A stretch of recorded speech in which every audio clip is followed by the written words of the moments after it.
Guys, hindi po tayo ng Piglet 3 days iron po.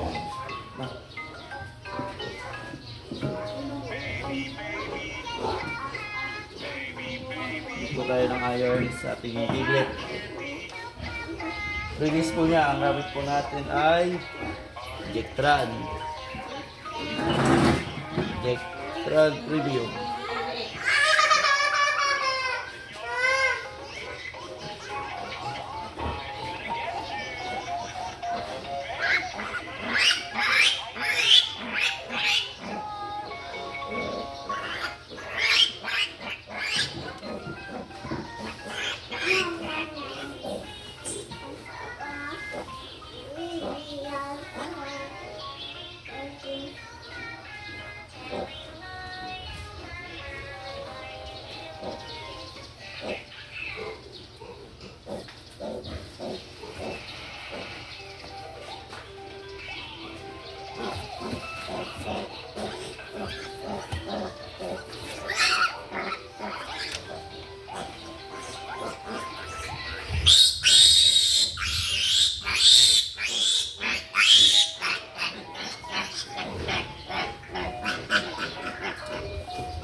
Bali guys, ginagawa po natin, ito lang po, yung takip niya, pinuputulan po natin siya ng konti para hindi po sumagad yung needle niya kasi masyado pong mahaba.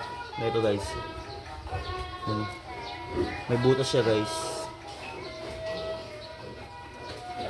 para po hindi po masaktan, umabot doon sa buto yung mismo kanyang needle.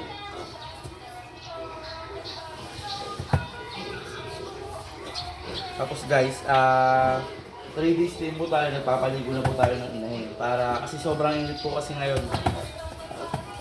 Kaya 3 days pa lang po, pinapaligo ko na po yung inahin.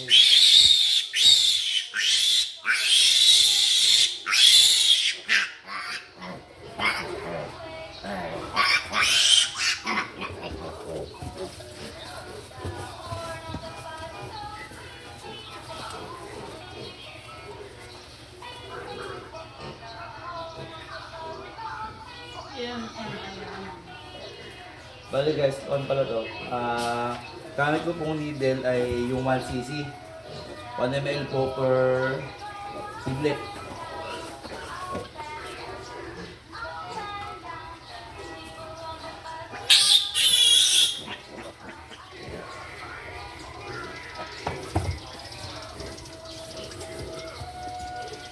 Ano po? Foreheads na tayo.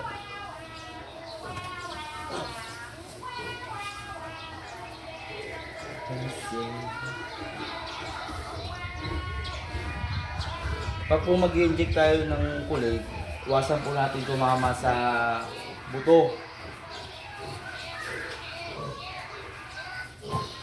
Sa buto yung needle kasi nababalsot po sila. Yung dulo po ng malayo.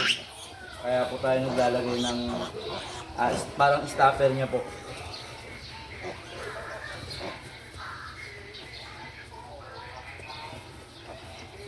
Then later po, mag-inject po tayo sa 20 heads natin ng ivermectin.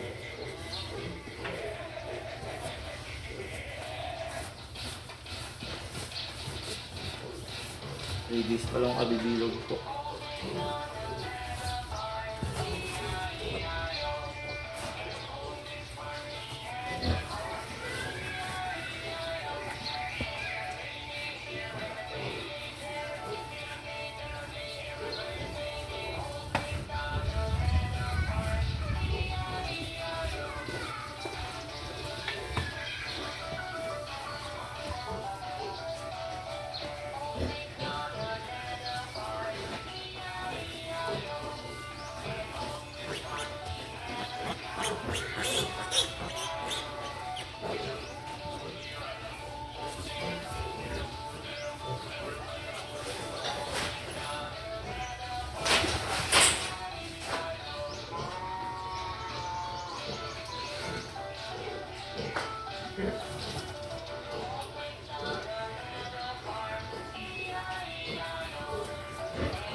Pag ano guys, kailangan pisilin natin yung pinanggalingan ng tusok. Kasi lumalabas po yung gamot para po pumasok sa loob sa laman. Ito pong Jectran Premium. Ayon po siya sa pigi, sa intramuscular. Pwede rin po siya sa leeg. Pero dahil mas marami kasing ugat sa leeg na pwede tamaan, hindi pa ganun kakapal yung laman sa leeg. Kaya sa pigi po tayo nag-eject.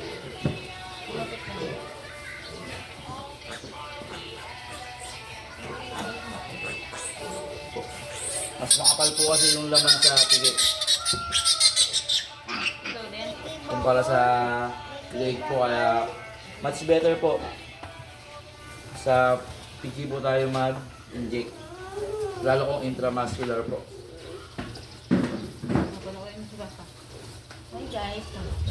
May bata po kami makulit. Oh, hi Ayan guys. po, kasama po namin si Hi guys. Kulitis.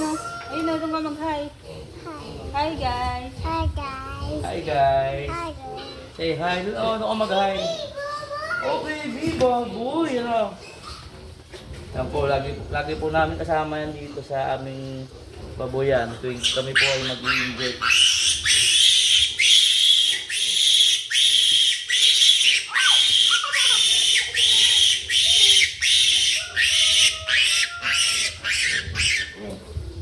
Hi guys. Hi guys. Ayun o. Hi guys, to baby. Oh. Hi guys. Baby, I love story. Ano? Wow.